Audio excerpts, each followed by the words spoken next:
വീഴ്ചയിൽ തന്നെ എല്ലുകൾ പൊട്ടുന്നുണ്ടോ? അത് പ്രായക്കൂടുതൽ കൊണ്ട് മാത്രമല്ല, ഓസ്റ്റിയോപൊറോസിസ് എന്ന രോഗത്തിന്റെ ലക്ഷണവുമാവാം.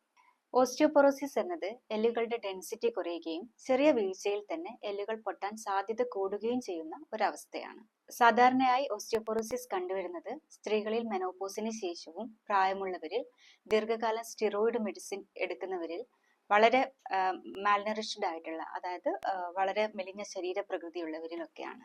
ഭക്ഷണത്തിലൂടെ ഈ ഒരു അവസ്ഥയെ നല്ല രീതിയിൽ പ്രതിരോധിക്കാൻ സാധിക്കും. പൊതുവെയുള്ളൊരു ധാരണ കാൽഷ്യം ഡെഫിഷ്യൻസി കൊണ്ട് മാത്രമാണ് എല്ലുകൾക്ക് ബലം കുറയുന്നു എന്നതാണ്. കാൽസ്യത്തിനോടൊപ്പം വൈറ്റമിൻ ഡിക്കും പ്രോട്ടീനും പ്രാധാന്യം നൽകണം. കാൽഷ്യം നമ്മുടെ ബോഡിയിലേക്ക് ആഗിരണം ചെയ്യപ്പെടണമെങ്കിൽ വൈറ്റമിൻ ഡി അത്യാവശ്യമാണ്. കാൽഷ്യത്തിന്റെ ലഭ്യതയ്ക്കായി പാൽ, തൈര്, മുട്ട, ചെറിയ മീനുകൾ, ഇലക്കറികൾ, റാഗി, പനീർ എന്നിവ ഭക്ഷണത്തിൽ ഉൾപ്പെടുത്തേണ്ടതാണ്.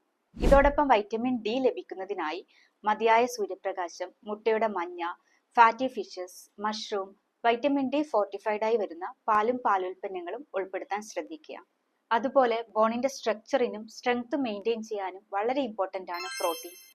ബോൺ ഫ്രാക്ചർഡ് ആയവരിൽ അവരുടെ ബോൺസ് റീബിൽഡ് ചെയ്യാനും പ്രോട്ടീൻ അത്യാവശ്യമാണ്. ഓസ്റ്റിയോപൊറോസിസ് വന്നതിന് ശേഷം ചികിത്സിക്കുന്നതിനേക്കാൾ ശരിയായ ഭക്ഷണവും ജീവിത രീതിയും കൊണ്ട് അത് തടയുന്നതാണ് നല്ലത്.